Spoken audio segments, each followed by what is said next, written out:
बीरबल और वो नकाबपोश जो सब जानता था। रात की स्याही जब आगरा के किले की दीवारों पर गहरी हो चुकी थी, तब बीरबल अपने कक्ष में बेचैन टहल रहे थे। बाहर पहरेदारों के कदमों की धीमी थाप और दूर किसी चौकीदार की आवाज के सिवा हर तरफ एक अजीब सा सन्नाटा था। मगर वो सन्नाटा बीरबल के अंदर के शोर को दबा नहीं पा रहा था। ये सिलसिला पिछले 7 दिनों से चल रहा था। एक ऐसा डर, एक ऐसी बेचैनी जिसने बीरबल जैसे ज्ञानी और हाजिर जवाब इंसान के भी होश उड़ा दिए थे। सब कुछ उस रात शुरू हुआ था जब बीरबल गहरी नींद में थे, तो उन्हें महसूस हुआ जैसे कोई उन्हें देख रहा है। उन्होंने आंखें खोली। कमरे में मशाल की धीमी रोशनी में उनके बिस्तर से कुछ ही दूर एक साया खड़ा था। एक लंबा काला लिबास पहने हुए इंसान जिसका चेहरा एक स्याह नकाब से ढका हुआ था। उस नकाब में सिर्फ 2 आंखें थीं, जो अंधेरे में जुगनुओं की तरह नहीं बल्कि कब्रगाह के दियों की तरह जल रही थीं। स्थिर, ठंडी और सब कुछ देख लेने वाली। बीरबल की हिम्मत ने जवाब दे दिया। वो चीखना चाहते थे, पर आवाज गले में ही अटक गई। उन्होंने अपनी तलवार के लिए हाथ बढ़ाया, जो हमेशा उनके बिस्तर के पास रखी रहती थी। उसे रहने दीजिए मंत्री जी, उस नकाबपोश की आवाज कमरे में गूंजी। आवाज न भारी थी न पतली। उसमें कोई भाव नहीं था, जैसे किसी सूखे कुएं से आ रही हो। मैं आपको शारीरिक चोट पहुंचाने नहीं आया हूं। कौन हो तुम? बीरबल ने आखिरकार अपनी आवाज को ढूंढ ही लिया। और शाही महल के सबसे सुरक्षित कक्ष में आने की तुम्हारी हिम्मत कैसे हुई? नकाबपोश हंसा नहीं, बस उसके कंधे हल्के से हिले। हिम्मत नहीं बीरबल, जरूरत। और जहां तक मेरी पहचान का सवाल है, मैं वो हूं जो सब जानता है। बकवास। बीरबल बिस्तर से उठ खड़े हुए, उनका दिल जोर जोर से धड़क रहा था। पहरेदारों, उन्हें तकलीफ मत दीजिए, नकाबपोश ने शांति से कहा। वो सब अपनी चौकियों पर गहरी नींद में हैं। ऐसी नींद जो सुबह से पहले नहीं टूटेगी। उसने एक कदम आगे बढ़ाया। आप जानना चाहते हैं कि मैं क्या जानता हूं? चलिए एक छोटा सा उदाहरण देता हूं। उसने कहा, आज से 3 दिन बाद आप शहंशाह हिंद जलालुद्दीन मोहम्मद अकबर को कंधार पर हमला करने की सलाह देंगे। आप कहेंगे कि ये सही वक्त है, क्योंकि वहां का सूबेदार कमजोर है। लेकिन आप ये नहीं जानते कि कंधार के सूबेदार ने पड़ोसी सल्तनत से एक गुप्त समझौता कर लिया है। अगर मुगलिया फौज वहां पहुंची तो वो एक ऐसे जाल में फंस जाएगी जिससे निकलना नामुमकिन होगा। हजारों सैनिक मारे जाएंगे। बीरबल का मुंह खुला का खुला रह गया। यह योजना इतनी गोपनीय थी कि उसे सिर्फ बीरबल, शहंशाह अकबर और 2 सबसे भरोसेमंद सेनापतियों के अलावा कोई नहीं जानता था। इस इंसान को कैसे पता चला? ये तुम क्या कह रहे हो? बीरबल की आवाज में अब गुस्सा कम, खौफ ज्यादा था। मैं सच कह रहा हूं, नकाबपोश ने अपनी बात जारी रखी। और मैं ये भी जानता हूं कि कल रात आपने ख्वाब में अपनी मरहूम बीवी को देखा था। उन्होंने आपसे शिकायत की कि आपने अपना वो वादा पूरा नहीं किया जो उनकी आखिरी सांसों के वक्त आपने उनसे किया था, कि आप हर पूर्णिमा की रात उनकी पसंदीदा चमेली की बेल के नीचे एक दिया जलाएंगे। पिछली 2 पूर्णिमा से आप भूल रहे हैं बीरबल। यह सुनते ही बीरबल के पैरों तले जमीन खिसक गई। कंधार की योजना तो एक राजकीय रहस्य थी, लेकिन उनकी पत्नी से किया गया वादा, यह तो उनके दिल के सबसे भीतरी, सबसे निजी कोने में दफन एक राज था। एक ऐसी बात जिसे उनके और खुदा के सिवा कोई नहीं जानता था। उनकी आंखों में आंसू आने को थे। वो नकाबपोश कौन था?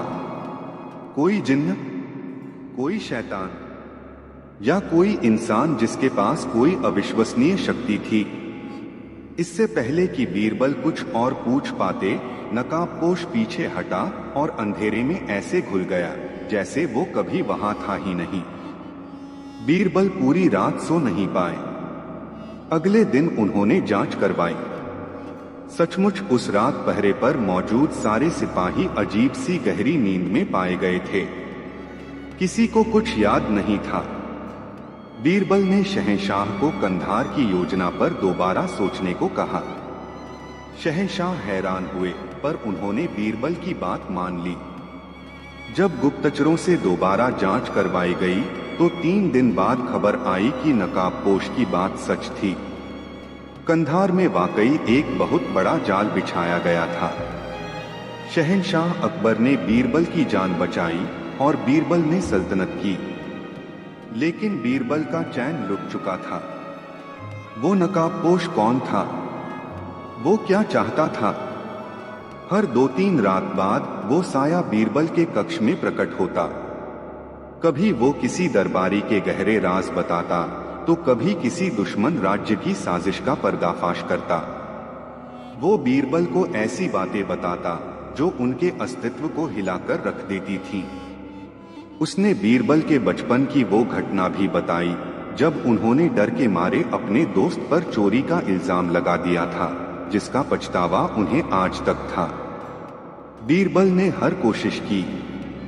उन्होंने पहरेदार बदल दिए, कक्ष बदल दिया, यहाँ तक कि रात में जागकर उसका इंतजार भी किया। लेकिन वो जब चाहता, जैसे चाहता, हवा में से प्रकट हो जाता और बीरबल की आत्मा को अपने ज्ञान के बोझ तले कुचलकर गायब हो जाता। वो कोई मदद नहीं मांगता था, कोई धमकी नहीं देता था। बस आता था, सच बताता था और चला जाता था। उसका मकसद क्या था? बीरबल को तोड़ना या उन्हें किसी अनदेखी शक्ति का एहसास दिलाना? आज 7वीं रात थी। बीरबल का सब्र जवाब दे रहा था। उनका दिमाग थक चुका था। शहंशाह अकबर भी परेशान थे। उन्होंने बीरबल से कहा, बीरबल, तुम कुछ बदले से लग रहे हो। तुम्हारी आंखों में वो चमक नहीं, वो हाजिर जवाबी नहीं। कोई बात है जो तुम्हें अंदर ही अंदर खाए जा रही है। बीरबल उन्हें कैसे बताते? वो क्या कहते कि एक नकाबपोश साया है जो उनके और शहंशाह के हर राज को जानता है। शहंशाह इसे सल्तनत के लिए खतरा मानते, बीरबल की काबिलियत पर शक करते। दोस्तों, जरा एक पल के लिए सोचिए, अगर आप बीरबल की जगह होते तो इस अदृश्य दुश्मन का सामना कैसे करते? क्या आप बादशाह को सब सच बता देते, अपनी इज्जत और भरोसे को दांव पर लगाकर? या खुद ही इस रहस्य की तह तक जाने की कोशिश करते, भले ही इसमें आपकी जान क्यों न चली जाए? अपनी राय नीचे कमेंट्स में जरूर साझा कीजिएगा। ये जानना मेरे लिए बहुत मायने रखता है। उस रात बीरबल ने फैसला कर लिया, आज जब वो आएगा तो मैं उससे डरूंगा नहीं। मैं उससे सवाल करूंगा। मैं जानूंगा कि वो क्या चाहता है। आधी रात गुजरी और वो आ गया, उसी तरह खामोशी से। आज आप थके हुए लग रहे हैं, मंत्री जी, नकाबपोश ने कहा। थक तो तुम भी गए होगे, बीरबल ने अपनी आवाज में हिम्मत भरकर कहा। दूसरों की जिंदगियों में झांकते झांकते, उनके राजों का बोझ उठाते उठाते नकाबपोश चुप रहा। शायद पहली बार बीरबल के सवाल ने उसे खामोश किया था। कौन हो तुम? बीरबल ने सीधा सवाल किया। और तुम्हें ये सब कैसे पता चलता है? ये कौन सा इल्म है? कौन सी ताकत है तुम्हारे पास? नकाबपोश कुछ पल खामोश रहा। फिर उसने एक गहरी ठंडी सांस ली।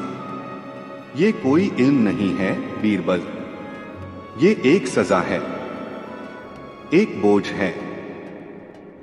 क्या मतलब? मतलब ये कि मैं कुछ भी भूल नहीं सकता। हर चेहरा जो मैंने देखा, हर बात जो मैंने सुनी, हर राज जो किसी ने किसी और को बताया, वो सब मेरे जहन में हमेशा के लिए कैद हो जाता है। मैं चाहकर भी कुछ नहीं भुला सकता। उसकी आवाज में पहली बार एक हल्का सा दर्द महसूस हुआ। तुम अपने बचपन की गलती का पछतावा करते हो बीरबल। मैं उस गलती को हर रोज ऐसे जीता हूँ जैसे वो अभी हुई हो। बीरबल सन्न रह गए। ये कैसी शक्ति थी? ये तो वरदान नहीं, अभिशाप था। लेकिन तुम ये सब मुझे क्यों बता रहे हो? बीरबल ने पूछा। मुझसे क्या चाहते हो? नकाबपोश ने कहा, मैं तुमसे कुछ नहीं चाहता बीरबल। मैं तुम्हें कुछ देना चाहता हूं, एक आजादी। आजादी? हाँ। इस दुनिया में सबसे बड़ा बंधन सच का नहीं बल्कि उन रहस्यों का होता है जिन्हें हम छिपाते हैं। तुम बुद्धिमान हो। तुम समझते हो कि ज्ञान ही शक्ति है, लेकिन तुम ये नहीं समझते कि हर ज्ञान की एक कीमत होती है। वो आगे बढ़ा। आज मैं तुम्हें इस सल्तनत का सबसे बड़ा राज बताऊंगा। एक ऐसा राज जिसे जानने के बाद या तो तुम शहंशाह के सबसे बड़े वफादार बन जाओगे या सबसे बड़े दुश्मन। फैसला तुम्हारा होगा। बीरबल का दिल बैठ गया। सल्तनत का सबसे बड़ा राज? नहीं, बीरबल ने कहा, मुझे नहीं जानना। अब बहुत देर हो चुकी है। नकाबपोश की आवाज फिर से सपाट हो गई। आज आधी रात के बाद जब चांद ठीक सिर पर होगा, शहर के बाहर यमुना किनारे उस टूटे हुए शिव मंदिर में आ जाना। अकेले? अगर नहीं आए तो कल सुबह ये राज आगरा के हर आमो खास की जुबान पर होगा। और यकीन मानो ये सल्तनत उस सच का बोझ नहीं उठा पाएगी। वो पलटा। और हाँ, कोई चालाकी करने की कोशिश मत करना। याद रखना, मैं सब जानता हूं। और वो गायब हो गया। बीरबल वहीं पत्थर के बुत की तरह खड़े रह गए। उनके सामने दो रास्ते थे।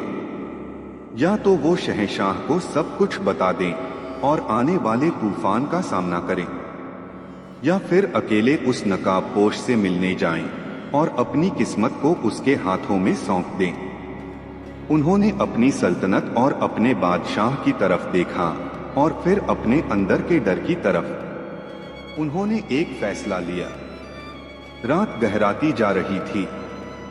बीरबल ने अपने सबसे साधारण कपड़े पहने, अपनी तलवार तक नहीं ली और चुपके से महल से निकल गए।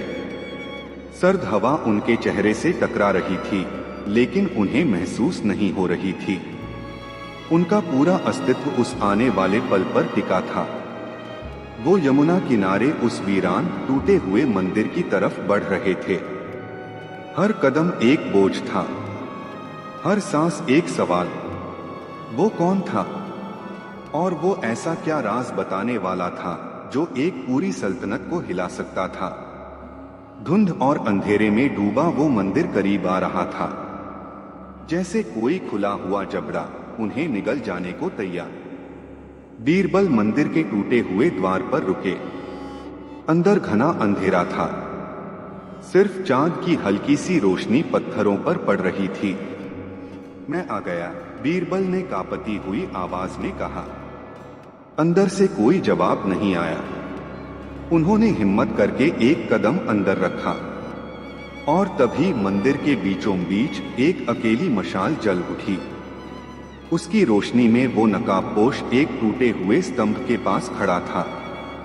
मुझे यकीन था कि तुम आओगे बीरबल। बताओ, क्या है वो राज? बीरबल ने सीधे मुद्दे पर आते हुए कहा। खत्म करो ये किस्सा। नकाबपोश ने अपना सिर हिलाया।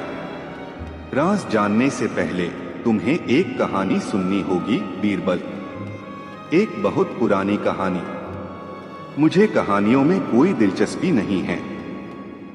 इस कहानी में होनी चाहिए, नकाबपोश ने कहा, और उसकी आवाज में एक अजीब सी उदासी तैर गई जो बीरबल ने पहले कभी नहीं सुनी थी। क्योंकि ये कहानी मेरी है। ये कहानी है एक आईने की, एक रोते हुए आईने की। यहाँ से कहानी बिना किसी ब्रेक के दूसरे हिस्से में प्रवेश करती है। संगीत की धुन हल्की सी बदल जाती है और अधिक उदास और भावनात्मक हो जाती है। नकाबपोश की आवाज अब किसी रहस्यमयी साये की नहीं, बल्कि एक थके हुए बूढ़े इंसान की लग रही थी। वो कहानी सुनाने लगा और बीरबल खामोश सुनते रहे, जैसे किसी ने उन पर कोई जादू कर दिया हो। बहुत साल पहले की बात है, उसने शुरू किया। यहाँ से बहुत दूर पहाड़ों के बीच बसी एक छोटी सी रियासत में एक आईना बनाने वाला रहता था। उसका नाम इलियास था। वो सिर्फ आईने नहीं बनाता था बीरबल, वो आईनों में जान डाल देता था। उसके बनाए आईने सिर्फ चेहरा नहीं दिखाते थे, वो रूह दिखा देते थे। अगर तुम खुश होते तो आईने में तुम्हारी छवि ज्यादा रोशन लगती। अगर तुम दुखी होते तो अक्स धुंधला जाता।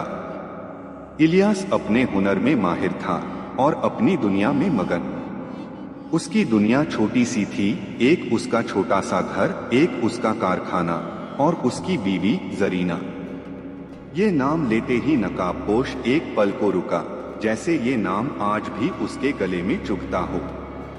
जरीना, वो इलियास की प्रेरणा थी, उसकी मोहब्बत थी, उसकी जिंदगी थी।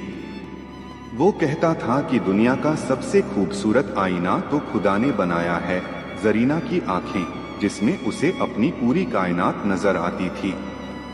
वो दोनों एक दूसरे के लिए बने थे। उनकी मोहब्बत उस रियासत में एक मिसाल थी।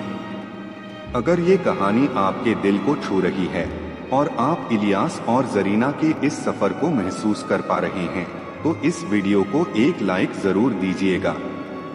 आपका एक लाइक हमें ऐसी ही और कहानियां आप तक लाने की हिम्मत देता है। नकाबपोश ने अपनी कहानी जारी रखी। एक दिन इलियास ने फैसला किया कि वो अपनी मोहब्बत के लिए एक शाहकार बनाएगा। एक ऐसा आईना जो आज तक न किसी ने बनाया हो, न देखा हो। उसने महीनों तक मेहनत की, सबसे अच्छा कांच, सबसे नायाब धातुएं और अपना सारा हुनर, अपनी सारी मोहब्बत उस आईने में झोंक दी। और जब वो आईना बनकर तैयार हुआ तो वो वाकई एक करिश्मा था। वो इतना साफ और सच्चा था कि वो सिर्फ तुम्हारा चेहरा नहीं दिखाता था, वो तुम्हारी नीयत, तुम्हारे ख्यालात, तुम्हारी आत्मा की गहराइयों तक को दिखा देता था। अगर कोई झूठा इंसान उसके सामने खड़ा होता तो उसका अक्स कांपने लगता। अगर कोई पापी उसे देखता तो उसे आईने में अपनी जगह आग की लपटें नजर आती। और अगर कोई सच्चा आशिक उसे देखता तो उसे आईना अपनी महबूबा का चेहरा दिखाता। इलियास ने वो आईना जरीना को तोहफे में दिया। जरीना उसे देखकर बहुत खुश हुई। वो आईना उनके प्यार का प्रतीक बन गया। वो दोनों घंटों उसके सामने बैठकर बातें करते और आईने में उनका अक्स एक दूसरे में घुलता मिलता नजर आता। लेकिन बीरबल, खूबसूरती और हुनर पर अक्सर बुरी नजर लग जाती है। उस रियासत के शहजादे ने उस आईने की शोहरत सुनी। वो एक घमंडी, वहशी और हर नायाब चीज को अपनी मुट्ठी में कर लेने का आदी था। वो इलियास के घर पहुंचा। उसने आईना देखा और वो उस पर मोहित हो गया। उसने इलियास से उसे खरीदने की पेशकश की। इलियास ने विनम्रता से मना कर दिया। उसने कहा, हुजूर, ये आईना बिकाऊ नहीं है। ये मेरी पत्नी के लिए मेरे प्यार की निशानी है। शहजादे का अहंकार घायल हो गया। उसने कीमत दोगुनी तिगुनी कर दी। लेकिन इलियास ने अपना फैसला नहीं बदला। शहजादा गुस्से से आगबबूला होकर लौट गया। लेकिन उसकी आंखों ने सिर्फ आईना नहीं देखा था, बीरबल। उसने आईने के पास खड़ी जरीना को भी देख लिया था और वो आईने से ज्यादा जरीना पर फिदा हो गया था। अब उसे दोनों चाहिए थे, आईना भी और जरीना भी। उसने एक घिनौनी साजिश रची। उसने इलियास पर रियासत से गद्दारी का झूठा इल्जाम लगाया। इलियास को रातों रात गिरफ्तार कर लिया गया और उसे काल कोठरी में फेंक दिया गया। कोई सुनवाई नहीं, कोई सफाई नहीं। जरीना अकेली रह गई। शहजादा जरीना के पास गया। उसने कहा, अगर तुम मेरी बात मान लो तो मैं इलियास को छोड़ दूंगा, वरना वो सारी जिंदगी उसी काल कोठरी में सड़ता रहेगा। बीरबल ये कहानी सुनते हुए सब कुछ भूल चुके थे। उन्हें अपना डर, अपना मकसद कुछ याद नहीं था। उनकी आंखों के सामने इलियास का दर्द और जरीना की बेबसी घूम रही थी। आप ही बताइए दोस्तों, जरीना को क्या करना चाहिए था? क्या उसे अपने पति की जान बचाने के लिए उस जालिम शहजादे की बात मान लेनी चाहिए थी, या अपनी इज्जत और अपनी मोहब्बत की पाकीज़गी को बचाना चाहिए था? ये एक बहुत मुश्किल सवाल है और मैं आपकी राय कमेंट्स में जानना चाहूंगा। नकाबपोश की आवाज में अब एक गहरा दर्द था। जरीना टूट गई। उसने एक तरफ अपने पति की जिंदगी देखी और दूसरी तरफ अपनी रूह की मौत। उसने शहजादे से एक रात का वक्त मांगा सोचने के लिए। उस रात जरीना उस आईने के सामने खड़ी हुई। वही आईना जो उसके प्यार की निशानी था। उसने आईने में देखा। उसे अपना चेहरा नजर नहीं आया। उसे इलियास का चेहरा नजर आया, जो काल कोठरी के अंधेरे में उसे पुकार रहा था। उसे शहजादे का वहशी चेहरा नजर आया। उसे अपनी इज्जत लुटती हुई नजर आई। उसका दिल ये बोझ नहीं उठा सका। वो जानती थी कि अगर वो शहजादे की बात मान लेती है तो वो जिंदा रहकर भी मर जाएगी, और अगर नहीं मानती तो इलियास मार दिया जाएगा। उसे कोई रास्ता नजर नहीं आया। उसने अपना फैसला कर लिया। उसने वो आईना उठाया, उसे अपनी छाती से लगाया और रोने लगी। वो इतना रोई कि उसके सारे आंसू, उसका सारा दर्द, उसकी सारी बेबसी, उसकी सारी मोहब्बत, सब कुछ जैसे उस आईने में समाता चला गया। और फिर उसने अपनी जान दे दी उसी आईने के सामने।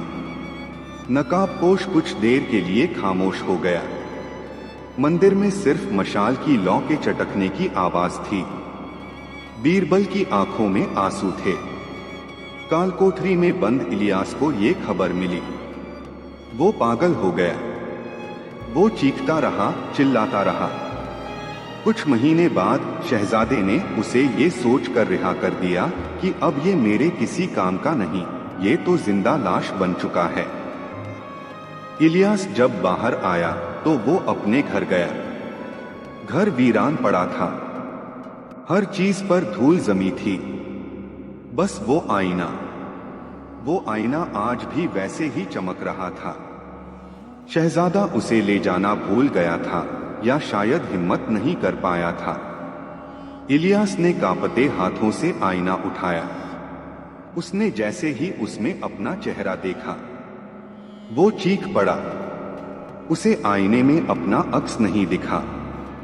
उसे आईने से रोने की आवाज आई, एक औरत के सिसकने की, बिलखने की आवाज। उसे आईने में जरीना का चेहरा दिखा, जिसकी आंखों से लगातार आंसू बह रहे थे। वो आईना अब सिर्फ आईना नहीं रहा था बीरबल। वो जरीना की आखिरी याद, उसके दर्द और उसकी मोहब्बत का कैदखाना बन गया था। वो एक रोता हुआ आईना था।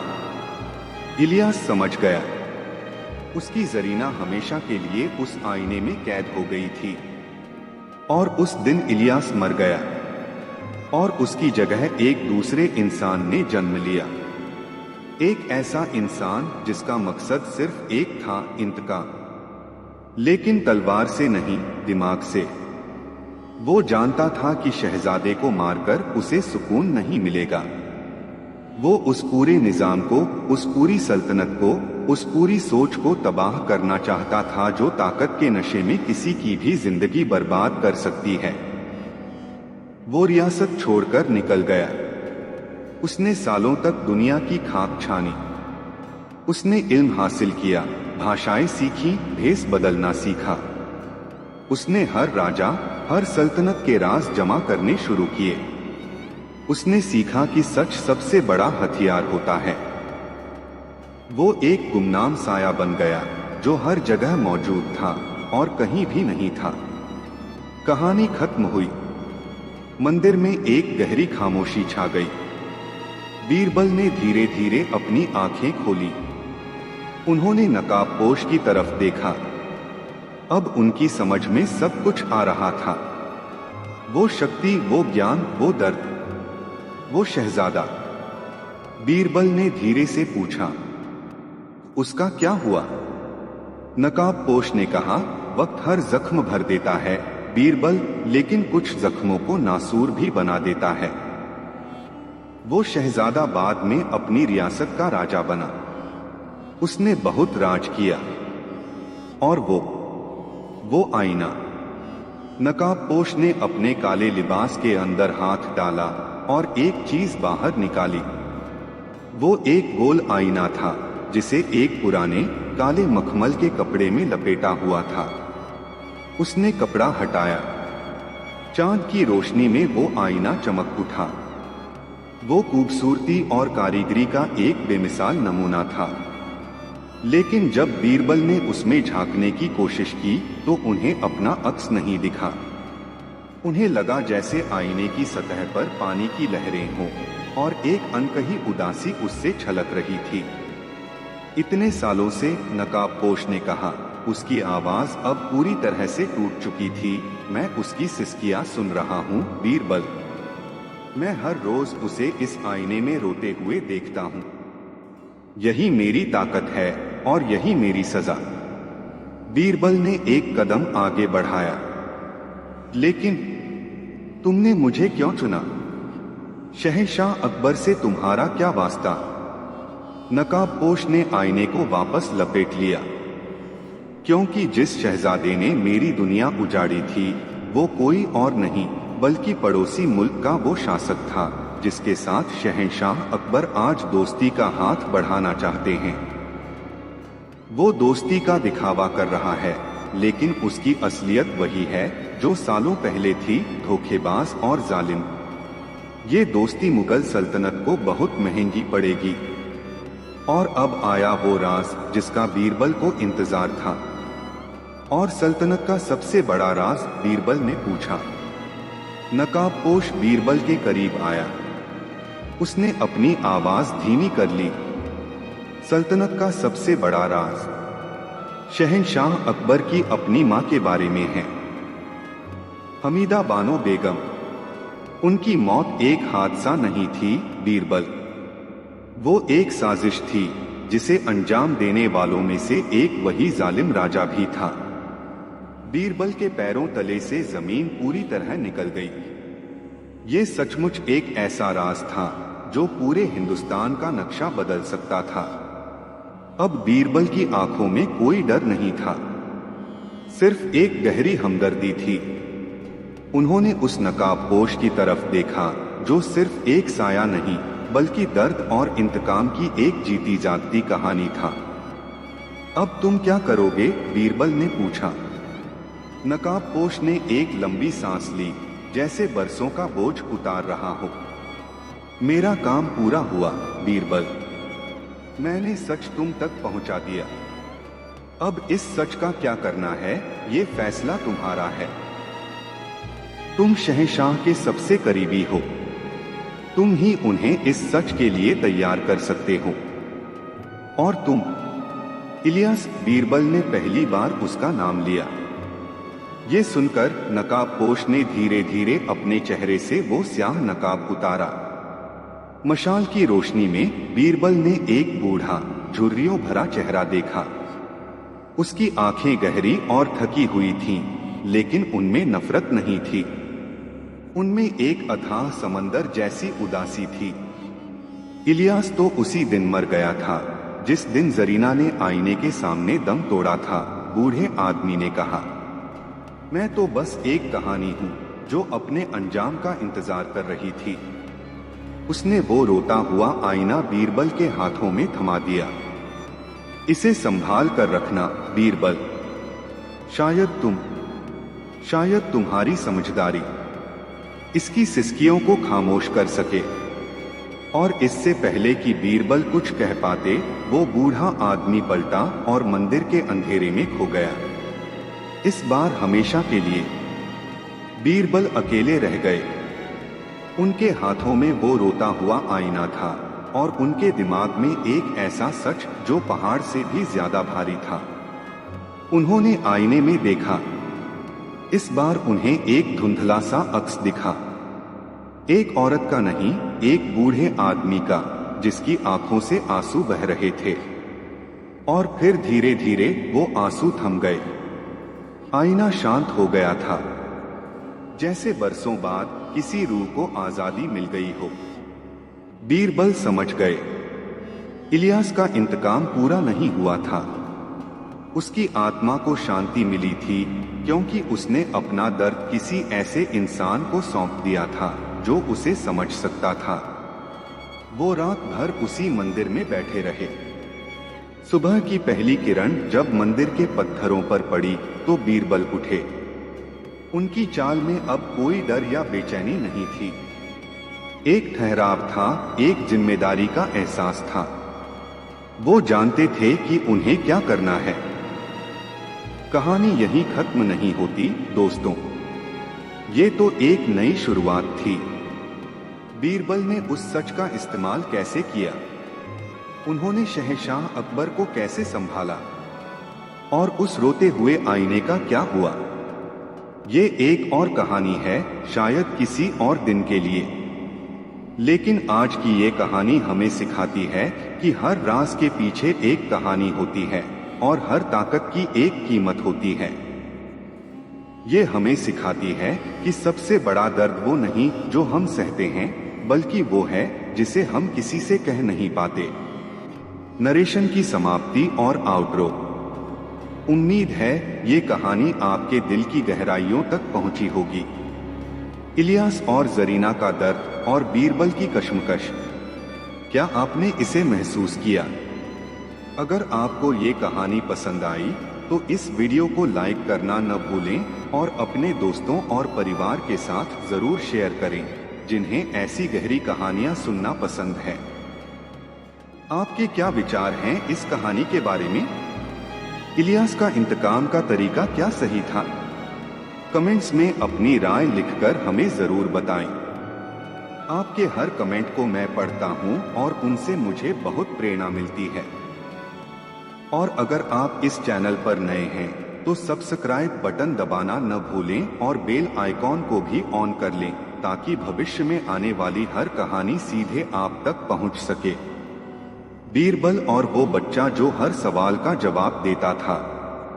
आगरा के दीवानगाह में उस दोपहर एक अजीब सी खामोशी छाई हुई थी। एक ऐसी खामोशी जो शोर से ज्यादा बेचैन कर देने वाली थी। शहंशाह हिंद जलालुद्दीन मोहम्मद अकबर अपने आलीशान तख्त पर बैठे थे, लेकिन उनकी नजरें तख्त के सामने बिछे ईरानी कालीन पर बैठे एक 7-8 साल के बच्चे पर टिकी थीं। उस बच्चे का नाम केतन था। दुबला पतला, साधारण से कपड़े पहने हुए, लेकिन उसकी आंखों में कुछ ऐसा था जो किसी को भी असहज कर दे। उसकी आंखें किसी बच्चे की नहीं थीं। उनमें उम्रों की थकान, सदियों का ज्ञान और एक गहरी अथाह उदासी थी। जैसे वो आंखें इस दुनिया की हर कहानी देख चुकी हों, हर राज सुन चुकी हों। पिछले 1 घंटे से दरबार में यही सिलसिला चल रहा था। सल्तनत के बड़े बड़े विद्वान, आलिम, मंत्री और सेनापति उस बच्चे से सवाल कर रहे थे और वो बच्चा, वो हर सवाल का जवाब दे रहा था। शुरुआत हल्के फुल्के सवालों से हुई। एक विद्वान ने पूछा, बेटा बताओ वो कौन सी चीज है जो हमेशा आती है पर कभी पहुंचती नहीं? बच्चे ने बिना एक पल सोचे शांत आवाज में कहा, आने वाला कल। दरबार में हल्की सी वाहवाही हुई। फिर एक गणितज्ञ ने एक बेहद जटिल सवाल पूछा जिसका हल निकालने में उन्हें खुद 2 दिन लगे थे। बच्चे ने आंखें बंद की, एक पल को सोचा और फिर सटीक जवाब दे दिया। गणितज्ञ का मुंह आश्चर्य से खुला रह गया। अब माहौल में मजाक नहीं, हैरत घुलने लगी थी। शहंशाह अकबर मुस्कुराए। उन्हें ये तमाशा दिलचस्प लग रहा था। उन्होंने अपने सबसे चतुर मंत्री बीरबल की तरफ देखा। बीरबल खामोश खड़े थे। उनकी आंखों में प्रशंसा नहीं, बल्कि एक गहरी चिंता थी। वो उस बच्चे को नहीं, उसकी आंखों में बसे दर्द को पढ़ने की कोशिश कर रहे थे। बीरबल, शहंशाह की आवाज गूंजी, आप खामोश क्यों हैं? क्या आपके पास इस नायाब हीरे के लिए कोई सवाल नहीं? बीरबल ने अदब से सिर झुकाया। शहंशाह, सवाल तो बहुत हैं, पर मुझे डर है कि मेरे सवाल इस मासूम बच्चे के लिए भारी पड़ेंगे। अरे आप फिक्र न करें, शहंशाह ने कहा। ये कोई आम बच्चा नहीं है। ये खुदा का भेजा कोई करिश्मा लगता है। पूछिए जो पूछना है। आज हम भी तो देखें इसकी काबिलियत की हद क्या है। बीरबल ने एक गहरी सांस ली और उस बच्चे की तरफ देखा। बेटा केतन, उन्होंने नरम आवाज में पूछा, क्या तुम बता सकते हो कि आज से ठीक 3 महीने पहले अमावस की रात को काबुल के सूबेदार ने अपने कास दूत के जरिए हमारे लिए क्या पैगाम भेजा था, जिसे मेरे और शहंशाह के सिवा कोई नहीं जानता? ये सवाल सुनते ही पूरे दरबार में सन्नाटा छा गया। ये एक राजकीय रहस्य था, एक ऐसा राज जो सल्तनत की सुरक्षा से जुड़ा था। बच्चे ने अपनी शांत नजरें बीरबल पर टिका दी। पहली बार उसकी आंखों में एक हल्की सी हलचल हुई, जैसे शांत पानी में किसी ने पत्थर फेंक दिया हो। उसने धीरे से कहा, उन्होंने पैगाम भेजा था कि उत्तर की सीमा पर पड़ोसी सल्तनत की फौजें जमा हो रही हैं और वो दोस्ती के पर्दे के पीछे एक बड़े हमले की तैयारी में हैं। उन्होंने आपसे मदद नहीं, बल्कि चुपचाप अपनी सीमा मजबूत करने की सलाह दी थी, ताकि दुश्मन को शक न हो। बीरबल का दिल धक से रह गया। जवाब वही था। शहंशाह अकबर अपनी जगह से लगभग उठ खड़े हुए। उनकी आंखों में अब सिर्फ हैरत नहीं, एक जुनून चमक रहा था। उन्होंने इस बच्चे में सल्तनत का भविष्य देख लिया था, एक ऐसा हथियार जो उन्हें हर दुश्मन से 2 कदम आगे रखेगा। वाह, कमाल है, शहंशाह बोले। ये बच्चा तो सचमुच सब जानता है। दरबारी अब खौफ और श्रद्धा से उस बच्चे को देख रहे थे। वो कोई बच्चा नहीं रहा था, वो एक जीता जागता चमत्कार बन गया था। लेकिन बीरबल की चिंता और गहरी हो गई। ये ज्ञान नहीं था, ये किसी मासूम की आत्मा पर एक बोझ था। एक बच्चा राजकीय साजिशों के बारे में कैसे जान सकता है?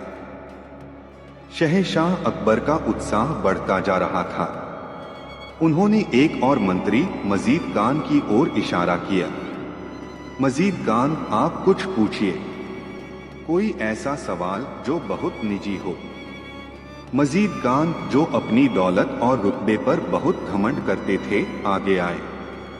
उन्होंने अकड़कर पूछा, अच्छा लड़के, तो ये बताओ, मैंने अपनी सबसे कीमती चीज कहाँ छिपा रखी है? वो मुस्कुराए, क्योंकि वो जानते थे कि इसका जवाब किसी को नहीं पता हो सकता। बच्चे ने अपनी वो गहरी आंखें मजीद खान पर गड़ा दी। आपकी सबसे कीमती चीज वो सोने की अशर्फियों से भरी संदूकची नहीं है, जिसे आपने अपने तहखाने की तीसरी दीवार के पीछे चुनवा रखा है। मजीद खान का चेहरा पीला पड़ बच्चा बोलता रहा, आपकी सबसे कीमती चीज वो खत हैं जो आपकी मरहूम बहन ने अपनी मौत से पहले आपके नाम लिखे थे। उन खतों में उन्होंने आपसे अपनी बेटी यानी आपकी भांजी की देखभाल करने की विनती की थी। आपने उन खतों को अपनी तिजोरी में सबसे नीचे दबा दिया है और अपनी उस अनाथ भांजी को पूछे हुए आपको 2 साल से ज्यादा हो गए हैं। वो आज पास के गांव में एक रिश्तेदार के घर मुहताजी की जिंदगी जी रही है। दरबार में मौत जैसा सन्नाटा छा गया। मजीद खान कांपते हुए जमीन पर बैठ गए।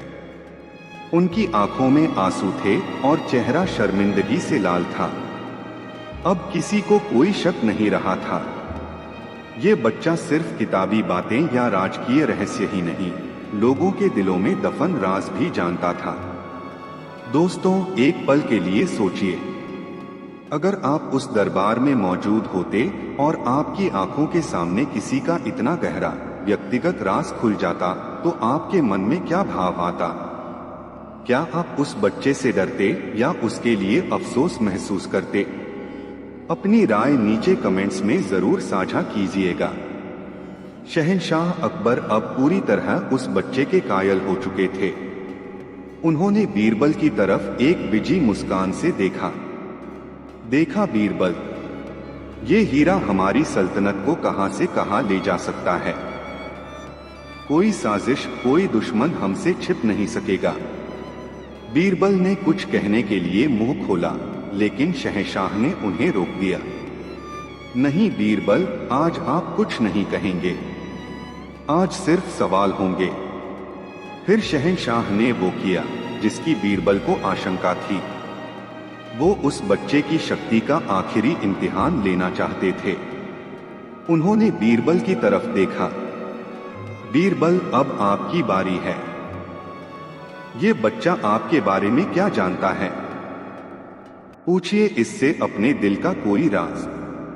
बीरबल को लगा जैसे किसी ने उनके पैरों तले से जमीन खींच ली हो। उनके भी दिल में कई राज थे, कई दर्द थे जो वो किसी से नहीं बांटते थे। शहंशाह में ये हमारा हुक्म है। बीरबल अकबर की आवाज में सख्ती थी। मजबूर होकर बीरबल उस बच्चे के सामने आए। वो उसके करीब बैठे। उन्होंने उसकी आंखों में झांका। उन्हें वहां कोई चमत्कार नहीं, सिर्फ एक थकी हुई बोझिल रूह दिखाई दी। ठीक है केतन, बीरबल ने बहुत धीरे से कहा, मुझे बताओ, मैंने अपनी मरहूम पत्नी सुलक्षणा से उनकी आखिरी सांसों के वक्त क्या वादा किया था? ये एक ऐसा सवाल था जिसे जमीन पर कोई दूसरा इंसान नहीं जान सकता था। ये बीरबल और उनकी यादों के बीच की बात थी।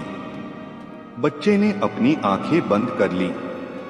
उसके नन्हे से माथे पर पसीने की बूंदें छलक आईं, जैसे किसी और की यादों का बोझ उठाना उसके लिए तकलीफदेह हो।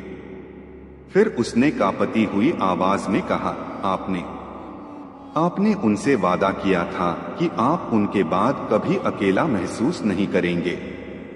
आपने वादा किया था कि आप जिंदगी की हर खुशी को गले लगाएंगे। और आपने ये भी वादा किया था कि आप हर रोज रात को सोने से पहले आसमान के सबसे चमकीले तारे को देखकर मुस्कुराएंगे, ये सोचकर कि वो आपको देख रही हैं। बच्चा रुक गया, उसकी सांसें तेज चल रही थीं। आप हर रात तारा तो देखते हैं, पर मुस्कुराना भूल जाते हैं। ये सुनते ही बीरबल की आंखों से आंसू छलक पड़े। वो वहीं जमीन पर बैठ गए। उन्होंने अपने चेहरे को हाथों में छिपा लिया। भरी सभा में पहली बार किसी ने बीरबल को इस तरह टूटते हुए देखा था। पूरा दरबार स्तब्ध था। शहंशाह अकबर भी अपनी जगह पर जम गए थे। उस बच्चे ने हर हद पार कर दी थी।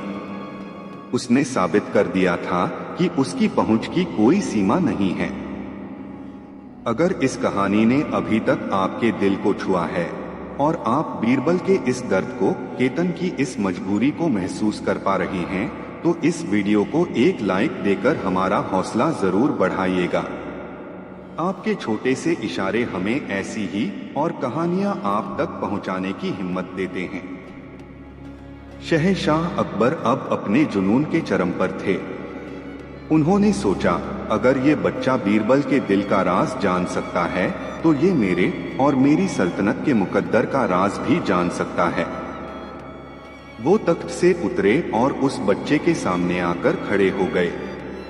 उनकी आंखों में एक अजीब सी चमक थी, एक ऐसी भूख थी जो सब कुछ जान लेना चाहती थी। बेटा, शहंशाह ने कहा, उनकी आवाज में हुकूमत का सारा रौब था। अब तुम मेरे एक सवाल का जवाब दो, एक आखिरी सवाल। बीरबल ने सिर उठाया। नहीं शहंशाह, खुदा के लिए रुक जाइए। कुछ सवाल ऐसे होते हैं जिनके जवाब न जानना ही बेहतर होता है। इस बच्चे पर रहम कीजिए। चुप रहो, बीरबल शहंशाह गरजे। ये सल्तनत के मुस्तकबिल का सवाल है। उन्होंने अपनी भेदती हुई नजरें उस बच्चे पर डाली और पूछा, मुझे बताओ केतन, मुगलिया सल्तनत, मेरा ये साम्राज्य हमेशा रहेगा? क्या मेरी विरासत अमर होगी? बताओ इस सल्तनत का भविष्य क्या है?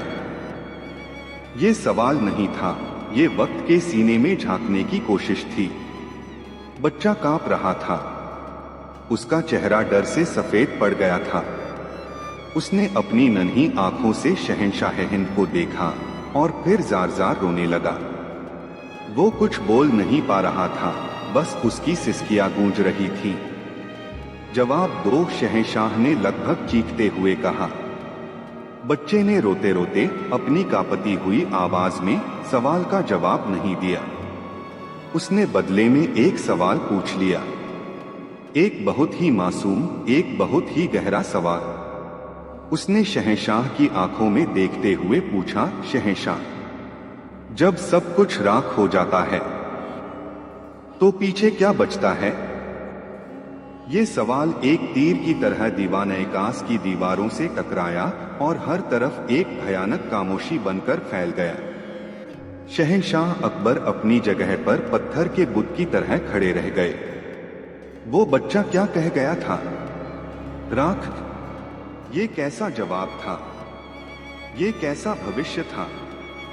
बच्चे का सवाल अभी भी हवा में तैर रहा था।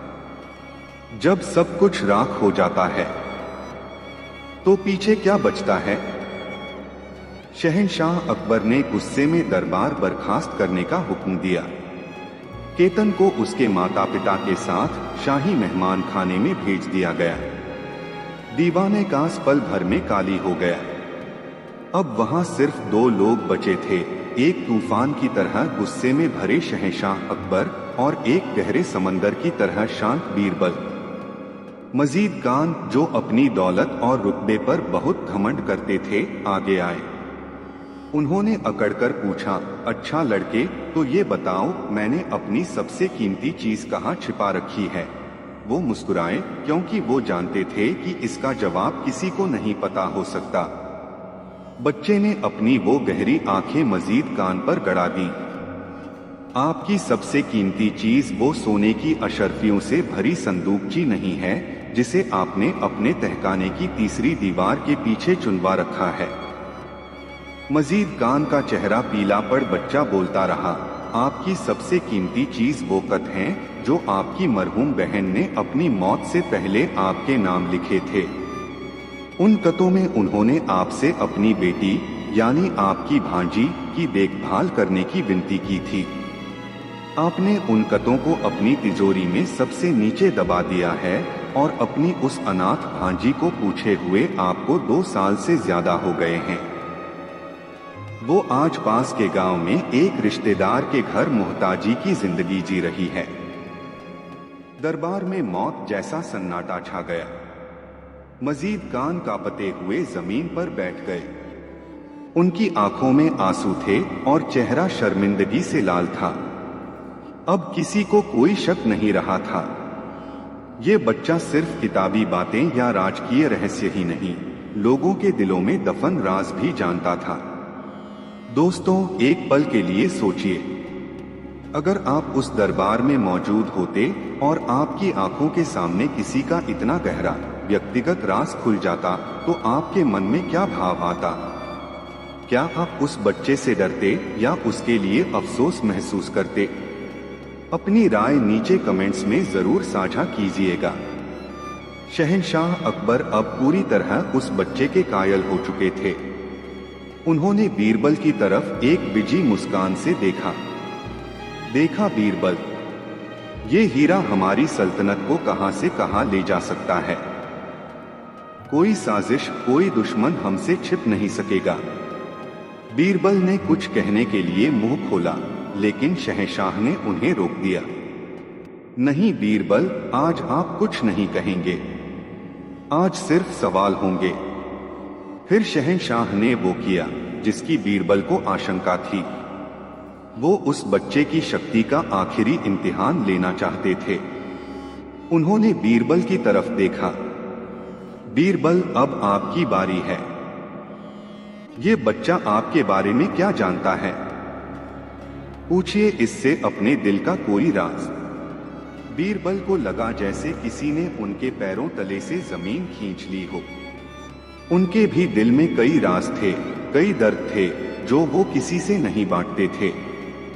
शहंशाह, में ये हमारा हुक्म है। बीरबल अकबर की आवाज में सख्ती थी। मजबूर होकर बीरबल उस बच्चे के सामने आए। वो उसके करीब बैठे। उन्होंने उसकी आंखों में झांका। उन्हें वहां कोई चमत्कार नहीं, सिर्फ एक थकी हुई बोझिल रूह दिखाई दी। ठीक है केतन, बीरबल ने बहुत धीरे से कहा, मुझे बताओ, मैंने अपनी मरहूम पत्नी सुलक्षणा से उनकी आखिरी सांसों के वक्त क्या वादा किया था? ये एक ऐसा सवाल था जिसे जमीन पर कोई दूसरा इंसान नहीं जान सकता था। ये बीरबल और उनकी यादों के बीच की बात थी। बच्चे ने अपनी आंखें बंद कर ली। उसके नन्हे से माथे पर पसीने की बूंदें छलक आईं, जैसे किसी और की यादों का बोझ उठाना उसके लिए तकलीफदेह हो। फिर उसने कांपती हुई आवाज में कहा, आपने उनसे वादा किया था कि आप उनके बाद कभी अकेला महसूस नहीं करेंगे। आपने वादा किया था कि आप जिंदगी की हर खुशी को गले लगाएंगे। और आपने ये भी वादा किया था कि आप हर रोज रात को सोने से पहले आसमान के सबसे चमकीले तारे को देखकर मुस्कुराएंगे, ये सोचकर कि वो आपको देख रही हैं। बच्चा रुक गया, उसकी सांसें तेज चल रही थीं। आप हर रात तारा तो देखते हैं, पर मुस्कुराना भूल जाते हैं। ये सुनते ही बीरबल की आंखों से आंसू छलक पड़े। वो वहीं जमीन पर बैठ गए। उन्होंने अपने चेहरे को हाथों में छिपा लिया। भरी सभा में पहली बार किसी ने बीरबल को इस तरह टूटते हुए देखा था। पूरा दरबार स्तब्ध था। शहंशाह अकबर भी अपनी जगह पर जम गए थे। उस बच्चे ने हर हद पार कर दी थी। उसने साबित कर दिया था कि उसकी पहुंच की कोई सीमा नहीं है। अगर इस कहानी ने अभी तक आपके दिल को छुआ है और आप बीरबल के इस दर्द को, केतन की इस मजबूरी को महसूस कर पा रही हैं, तो इस वीडियो को एक लाइक देकर हमारा हौसला जरूर बढ़ाइएगा। आपके छोटे से इशारे हमें ऐसी ही और कहानियां आप तक पहुंचाने की हिम्मत देते हैं। शहंशाह अकबर अब अपने जुनून के चरम पर थे। उन्होंने सोचा, अगर ये बच्चा बीरबल के दिल का राज जान सकता है तो ये मेरे और मेरी सल्तनत के मुकद्दर का राज भी जान सकता है। वो तख्त से उतरे और उस बच्चे के सामने आकर खड़े हो गए। उनकी आंखों में एक अजीब सी चमक थी, एक ऐसी भूख थी जो सब कुछ जान लेना चाहती थी। बेटा, शहंशाह ने कहा, उनकी आवाज में हुकूमत का सारा रौब था। अब तुम मेरे एक सवाल का जवाब दो, एक आखिरी सवाल। बीरबल ने सिर उठाया। नहीं शहंशाह, खुदा के लिए रुक जाइए। कुछ सवाल ऐसे होते हैं जिनके जवाब न जानना ही बेहतर होता है। इस बच्चे पर रहम कीजिए। चुप रहो बीरबल, शहंशाह गरजे। ये सल्तनत के मुस्तकबिल का सवाल है। उन्होंने अपनी भेदती हुई नजरें उस बच्चे पर डाली और पूछा, मुझे बताओ केतन, मुगलिया सल्तनत, मेरा ये साम्राज्य हमेशा रहेगा? क्या मेरी विरासत अमर होगी? बताओ, इस सल्तनत का भविष्य क्या है? ये सवाल नहीं था, ये वक्त के सीने में झांकने की कोशिश थी। बच्चा कांप रहा था। उसका चेहरा डर से सफेद पड़ गया था। उसने अपनी नन्ही आंखों से शहंशाह हिंद को देखा और फिर जार जार रोने लगा।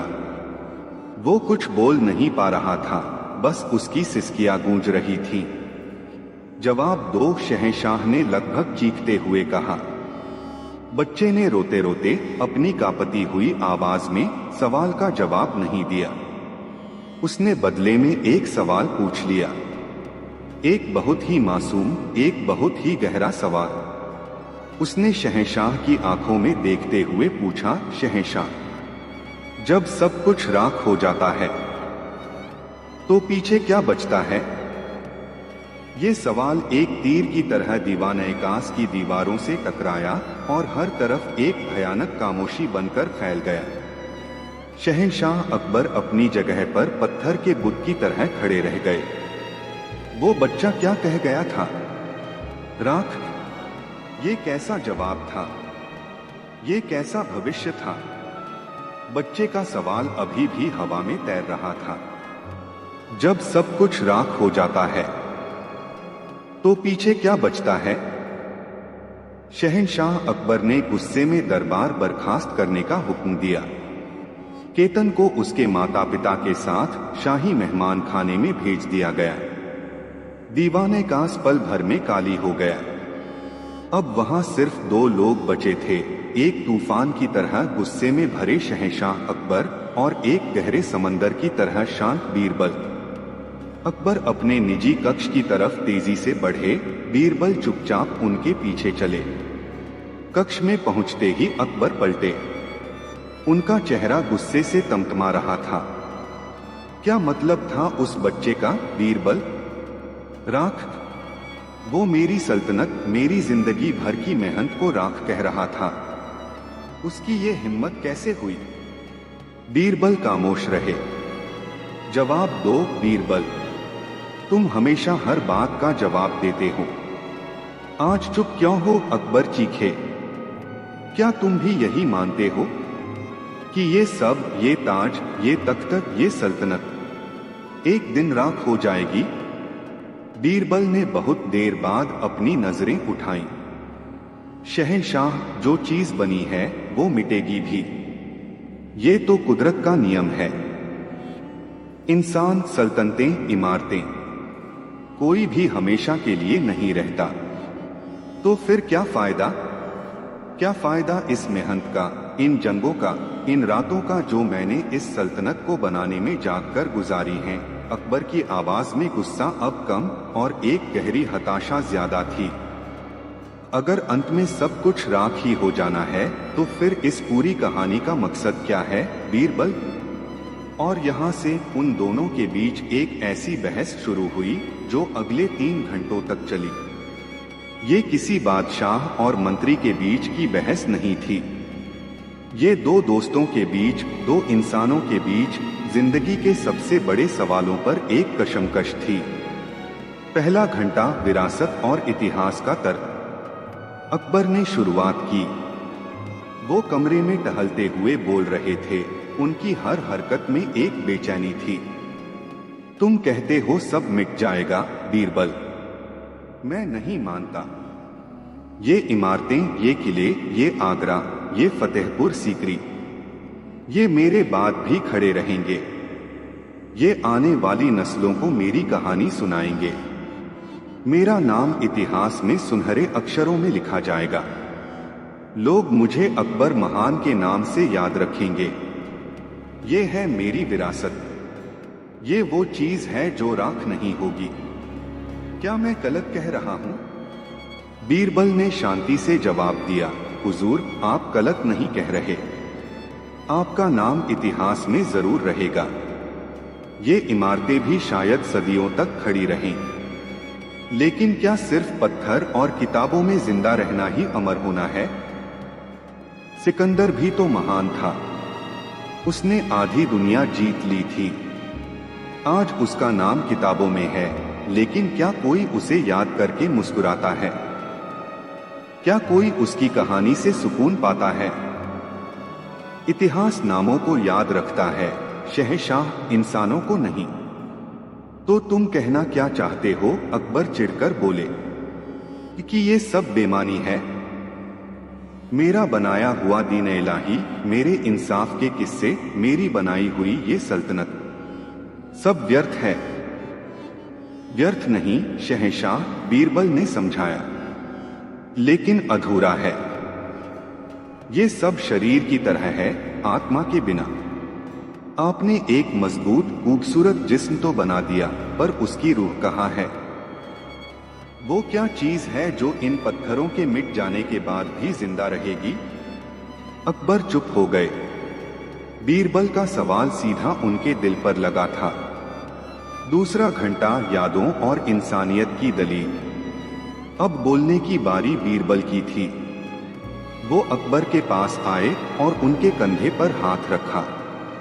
शहंशाह, चलिए एक पल के लिए मान लेते हैं कि हजारों साल बाद ये किला नहीं रहेगा, ये तख्त नहीं रहेगा, और आपकी लिखी तारीख भी खो जाएगी। तब क्या बचेगा? अकबर ने उलझन में बीरबल की तरफ देखा। बीरबल ने कहना जारी रखा, तब बचेंगी कहानियां हुजूर। वो कहानियां जो एक पीढ़ी दूसरी पीढ़ी को सुनाती है। वो कहानी बचेगी कि एक बादशाह था जो अपनी प्रजा को अपनी औलाद समझता था। वो कहानी बचेगी कि उसके राज में एक गरीब किसान भी आधी रात को उसके महल का दरवाजा खटखटाकर इंसाफ मांग सकता था। वो कहानी बचेगी कि उस बादशाह ने एक मामूली से सलाहकार, एक दोस्त की बात सुनने के लिए अपनी सल्तनत के उसूलों को भी ताक पर रख दिया था। बीरबल ने एक पल का विराम लिया। इमारतें वक्त के साथ ढह जाती हैं, शहंशाह। कानून बदल जाते हैं, सल्तनतें बंट जाती हैं, लेकिन इंसानियत, किसी के साथ किया गया एक अच्छा बर्ताव, किसी के आंसू पोंछने वाला एक हाथ, किसी को दिया गया एक सच्चा दिलासा, वो कभी राख नहीं बनता। वो दुआओं की शक्ल में, यादों की खुशबू की शक्ल में हमेशा जिंदा रहता है।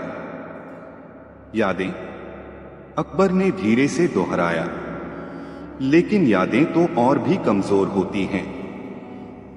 वो तो इंसानों के साथ ही मर जाती हैं।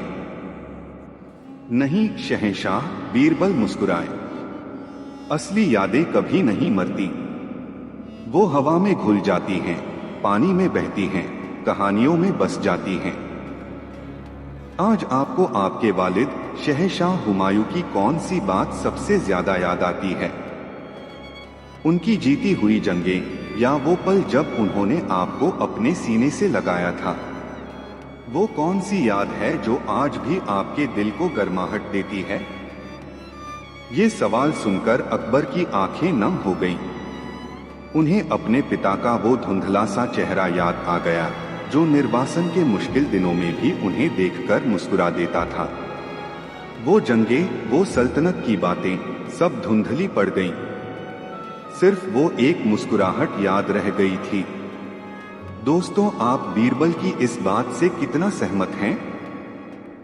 क्या सच में बड़ी बड़ी उपलब्धियों से ज्यादा हमारे छोटे छोटे अच्छे काम और हमारी यादें मायने रखती हैं?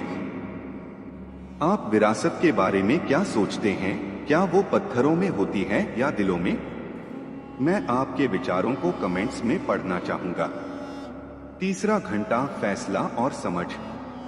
बहस के 2 घंटे बीत चुके थे। अकबर का गुस्सा अब एक गहरी सोच में बदल चुका था। वो अपने तख्त पर नहीं, बल्कि एक साधारण सी चौकी पर बीरबल के सामने बैठे थे। तो तुम कहते हो कि उस बच्चे का मतलब ये था? बीरबल, अकबर ने टूटी हुई आवाज में पूछा, कि मेरी सल्तनत की असली ताकत मेरी फौज या मेरे खजाने में नहीं, बल्कि मेरी इंसानियत में है। मैं नहीं शहंशाह, वो बच्चा भी नहीं। ये तो वो सच है जिसे हम अपनी ताकत के नशे में अक्सर भूल जाते हैं, बीरबल ने कहा। उस बच्चे ने कोई भविष्यवाणी नहीं की थी। वो तो बस एक आईना था हुजूर। एक ऐसा आईना जो हमारे सामने खड़े होकर हमसे वही सवाल पूछ रहा था जो हमें खुद से पूछना चाहिए। वो कोई चमत्कार नहीं, वो एक पैगाम था। पैगाम? हाँ शहंशाह। एक पैगाम कि हम क्या बना रहे हैं और क्या पीछे छोड़कर जाएंगे। पत्थरों के महल या दिलों में घर, नफरत की दीवारें या मोहब्बत के पुल। एक ऐसा इतिहास जिसे लोग डर से पढ़ें या ऐसी कहानियां जिन्हें लोग प्यार से सुने। अकबर खामोशी से बीरबल को देखते रहे। उनकी आंखों में सल्तनत का गुरूर नहीं, एक इंसान की कशमकश थी। उन्हें पहली बार एहसास हुआ कि वो सबसे बड़ा सवाल अपनी सल्तनत के भविष्य का नहीं बल्कि अपने खुद के अस्तित्व का पूछ बैठे थे। उन्होंने एक गहरी सांस ली जो सिर्फ हवा नहीं बल्कि एक नई समझ से भरी थी। उस बच्चे का क्या होगा, बीरबल उन्होंने पूछा। उसे अब आराम की जरूरत है शहंशाह। ज्ञान का ये बोझ उसकी मासूमियत को कुचल रहा है। उसे दरबार की सियासत और लोगों के लालच से दूर रखना होगा। अकबर ने सिर हिलाया। तुम सही कहते हो। वो कोई हथियार नहीं है, वो एक बच्चा है और हर बच्चे को एक महफूज बचपन का हक है। शहंशाह अकबर खड़े हुए। 3 घंटे पहले वाले अकबर और इस अकबर में जमीन आसमान का फर्क था। उन्होंने एक फैसला लिया। अगली सुबह केतन और उसके परिवार को बहुत इज्जत के साथ विदा किया गया। शहंशाह ने उन्हें ढेर सारा इनाम ही नहीं दिया बल्कि गंगा किनारे एक शांत गांव में जमीन और घर भी दिया और ये हुक्म जारी किया कि आज के बाद कोई भी उस बच्चे को उसके ज्ञान के लिए परेशान नहीं करेगा। वो एक आम बच्चे की तरह जिएगा। जब केतन जा रहा था तो बीरबल उससे मिलने गए। अब तुम पर कोई बोझ नहीं है बेटा, बीरबल ने उसके सिर पर हाथ फेरकर कहा।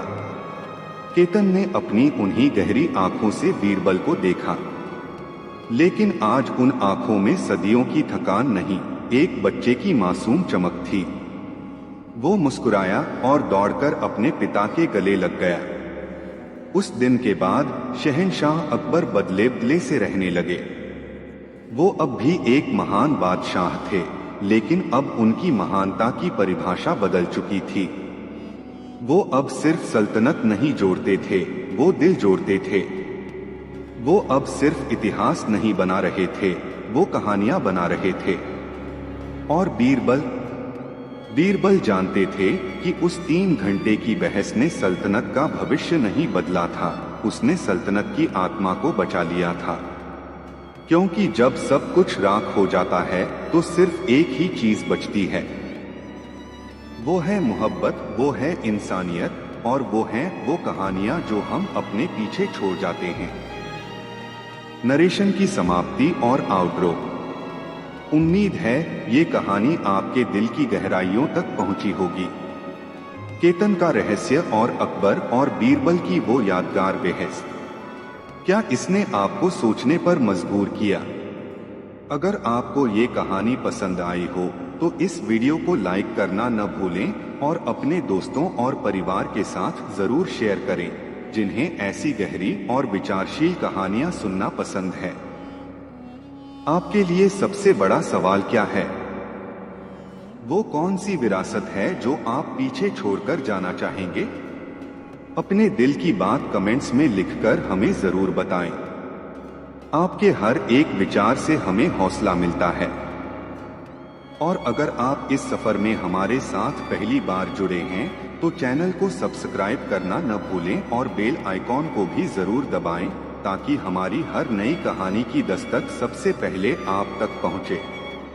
उस दिन मुगलिया सल्तनत के सबसे आलीशान महल में हवा भी जैसे डरी समीसी चल रही थी। शहंशाह अकबर के हरम में सबसे खूबसूरत कक्ष शाहजादी महर को दिया गया था, लेकिन वो कक्ष अब किसी जन्नत का टुकड़ा नहीं बल्कि एक खूबसूरत मजार लगता था। और उस मजार के बीचों बीच शाहजादी महर एक जिंदा लाश की तरह बैठी थी। 3 महीने हो गए थे। 3 महीने पहले वो किशनगढ़ की रियासत से एक दुल्हन बनकर आई थी। एक ऐसी राजकुमारी जिसके ठहाकों की गूंज, जिसकी शायरी की महक पूरे किशनगढ़ में मशहूर थी। वो सिर्फ खूबसूरत नहीं थी, वो जिंदादिली का दूसरा नाम थी। और अब वो एक पत्थर की मूरत थी। उनकी बड़ी बड़ी हिरनी जैसी आंखें खुली तो रहती थीं, पर देखती कुछ नहीं थी। वो बस सामने दीवार पर एक नुक्ते को घूरती रहती थी। वो न रोती थी, न हंसती थी, न कुछ कहती थी। उन्होंने 3 महीनों से एक लफ्ज नहीं बोला था। ये सिर्फ एक राजकुमारी का मसला नहीं था, ये सल्तनत की इज्जत और 2 रियासतों के बीच हुए मजबूत रिश्ते का सवाल था। शहंशाह अकबर परेशान थे। सल्तनत के बड़े बड़े हकीम, वैद्य सब हार मान चुके थे। कोई कहता था कि शहजादी पर किसी ने काला जादू कर दिया है, कोई कहता था कि नए माहौल का सदमा है। लेकिन सच कोई नहीं जानता था। एक दिन तंग आकर शहंशाह ने अपने सबसे भरोसेमंद और अक्लमंद वजीर बीरबल को तलब किया। बीरबल, शहंशाह ने गहरी चिंता में कहा, आप देख रहे हैं क्या हो रहा है। हमारी बहू, हमारी बेटी दिन ब दिन मुरझाती जा रही है। अगर उन्हें कुछ हो गया तो किशनगढ़ से हमारे ताल्लुकात हमेशा के लिए बिगड़ जाएंगे। हम उन्हें वजह भी क्या बताएंगे। आप कुछ कीजिए, आप ही हमारी आखिरी उम्मीद हैं। बीरबल ने अदब से सिर झुकाया।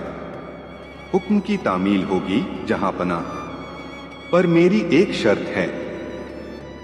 शर्त? अकबर हैरान हुए।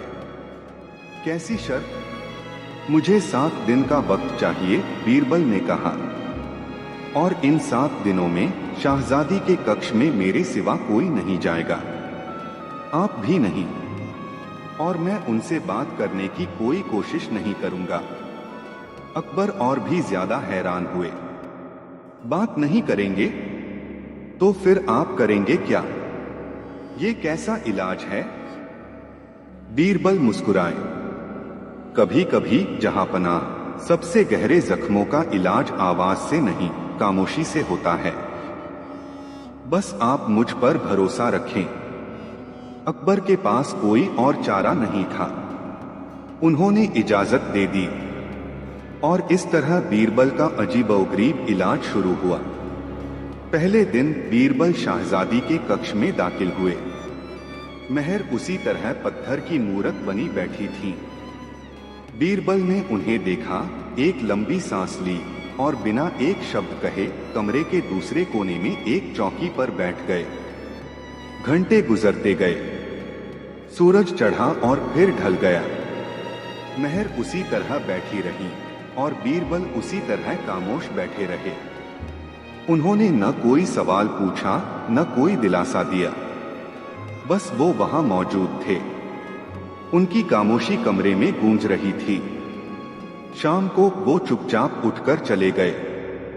दूसरे दिन भी यही हुआ और तीसरे दिन भी। पूरे महल में कानाफूसी शुरू हो गई। बीरबल पागल हो गए हैं। ये कैसा इलाज है? वो तो बस जाकर बैठ जाते हैं। कुछ वजीरों ने शहंशाह के कान भरने शुरू कर दिए। जहांपनाह, बीरबल आपका और हमारा वक्त जाया कर रहे हैं। वो शहजादी का मजाक उड़ा रहे हैं। अकबर का सब्र भी डगमगाने लगा था, लेकिन उन्होंने बीरबल को 7 दिन का वक्त दिया था। चौथे दिन बीरबल काली हाथ नहीं आए। वो अपने साथ एक बूढ़े सितार वादक को लेकर आए। उन्होंने उस बूढ़े आदमी को इशारे से कक्ष के एक कोने में बैठने को कहा। बूढ़े ने अपना सितार निकाला और बहुत धीमी, बहुत उदास धुन छेड़ दी। महर ने कोई प्रतिक्रिया नहीं दी। वो वैसे ही बैठी रही। लेकिन बीरबल, जो उन्हें बहुत ध्यान से देख रहे थे, उन्होंने एक चीज नोट की। सितार की धुन पर एक पल के लिए, बस एक पल के लिए, महर की उंगलियां हल्की सी कांपी थीं। ये एक बहुत छोटी सी बात थी जिसे शायद कोई और देख भी नहीं पाता, लेकिन बीरबल के लिए ये एक उम्मीद की किरण थी। पत्थर में पहली दरार थी। 5वें दिन बीरबल अपने साथ किशनगढ़ के बागों से लाए गए ताजा जूही के फूलों का एक गजरा लेकर आए। जूही के फूल महर को बहुत पसंद थे। बीरबल ने वो गजरा महर से कुछ दूर एक मेज पर रख दिया। उसकी मीठी खुशबू धीरे धीरे पूरे कमरे में फैल गई। महर ने फिर भी कोई प्रतिक्रिया नहीं दी, लेकिन बीरबल ने देखा कि उनकी आंखें जो हमेशा एक ही जगह टिकी रहती थीं, एक पल के लिए उस मेज की तरफ घूमी थीं। बस एक पल के लिए।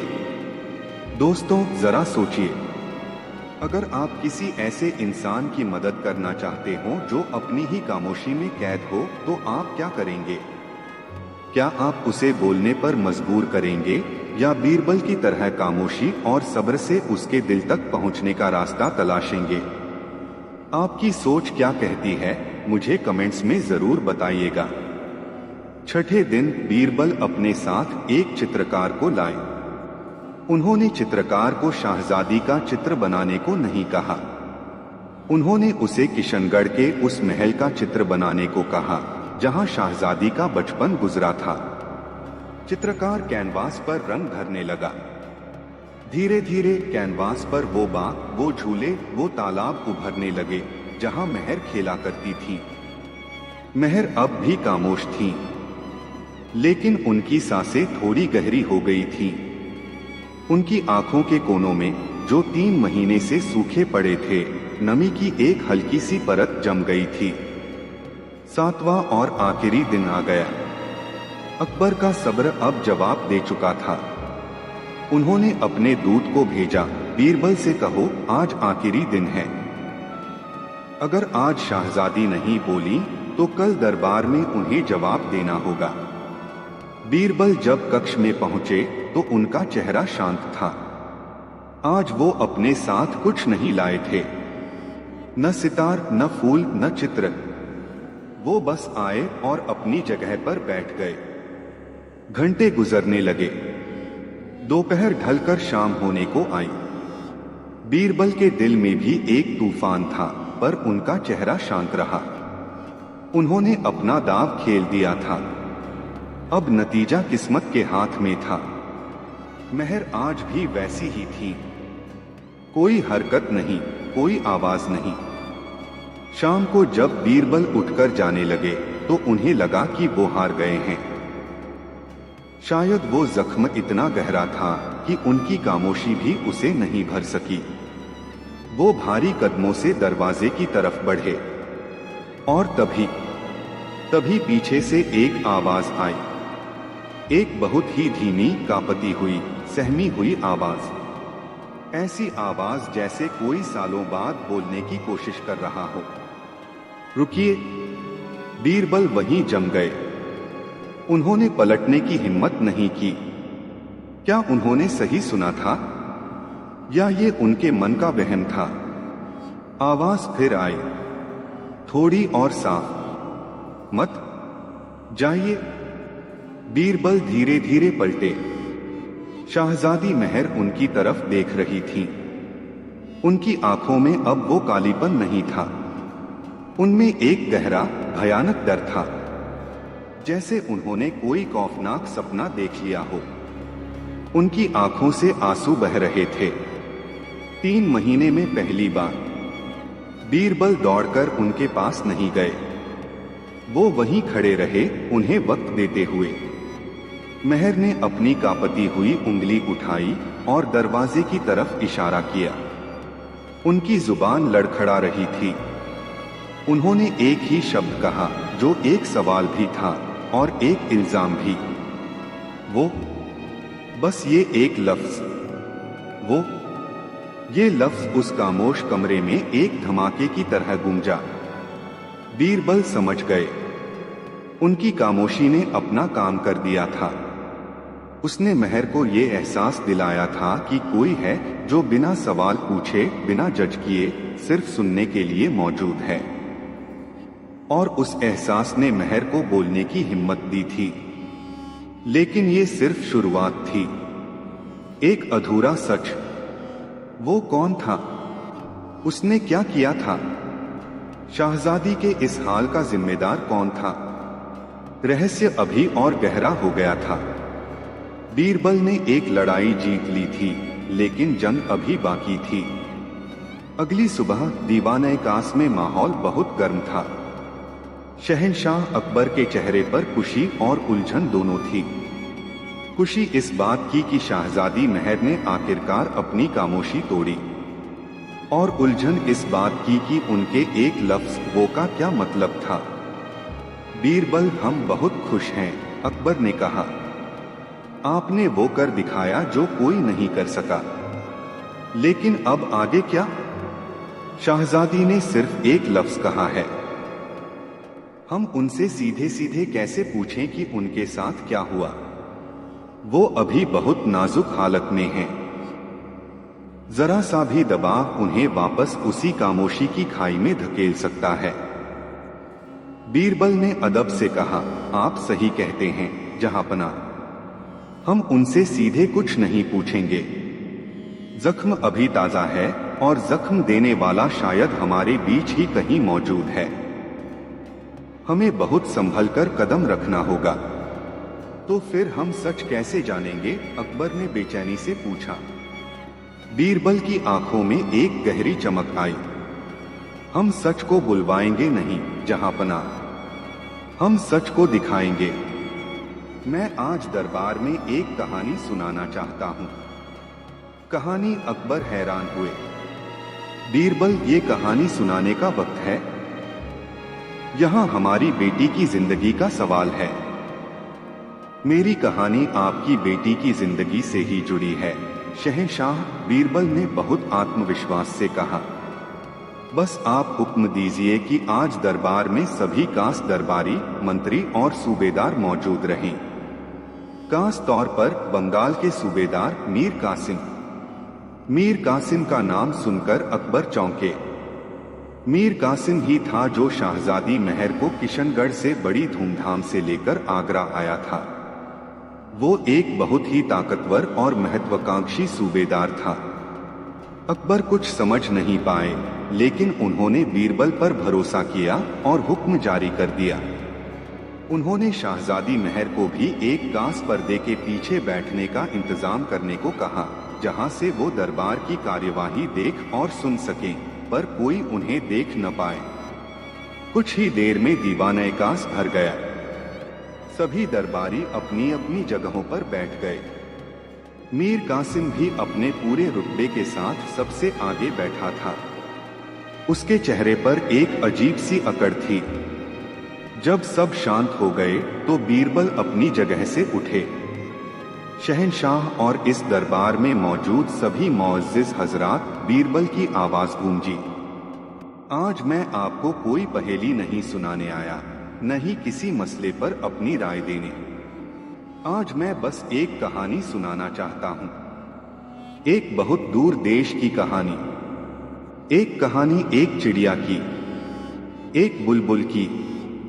दरबार में बैठे लोग एक दूसरे को देखने लगे। बुलबुल की कहानी। बीरबल को आज क्या हो गया है? अगर आप भी इस कहानी के रहस्य में डूब रहे हैं और जानना चाहते हैं कि बीरबल की ये कहानी कैसे एक बड़े राज से पर्दा उठाएगी, तो हमारे इस सफर से जुड़े रहिए। और अगर ये कहानी आपके दिल को छू रही है, तो इस वीडियो को एक लाइक देकर हमें अपना प्यार भेजना न भूलें। बीरबल ने अपनी कहानी शुरू की। उनकी आवाज में एक जादू था जो हर सुनने वाले को अपनी गिरफ्त में ले रहा था। एक देश था जिसका नाम था गुलजार। जैसा नाम वैसा ही वो देश। वहां के पहाड़ फूलों से लदे रहते थे और हवा में हर वक्त संगीत खुला रहता था। उस देश के राजा बहुत नेक दिल थे। उनकी एक ही बेटी थी, शहजादी गुलना। शहजादी को संगीत से और अपनी बुलबुल से बेहद प्यार था। वो बुलबुल कोई आम बुलबुल नहीं थी। जब वो गाती थी तो लगता था जैसे जन्नत से कोई फरिश्ता जमीन पर उतर आया हो। उसकी आवाज में ऐसा दर्द, ऐसी मिठास थी कि सुनने वाले अपनी सुध-बुध खो बैठते थे। बीरबल जब ये कह रहे थे तो उन्होंने एक नजर पर्दे के पीछे डाली जहां महर बैठी थी। एक दिन उस देश में एक बहुत बड़ा सौदागर आया। बीरबल ने कहानी आगे बढ़ाई। वो सौदागर बड़ा चालाक, बड़ा लालची था। उसने जब उस बुलबुल के गाने की शोहरत सुनी तो वो उसे किसी भी कीमत पर हासिल करना चाहता था। वो राजा के पास गया और बोला, राजा सलामत, आपकी बेटी की ये बुलबुल तो एक शाहकार है। इसे तो दुनिया के सबसे बड़े शहंशाह के दरबार की शान होना चाहिए। आप ये बुलबुल मुझे दे दीजिए, मैं इसे ले जाकर महान शहंशाह को तोहफे में दूंगा।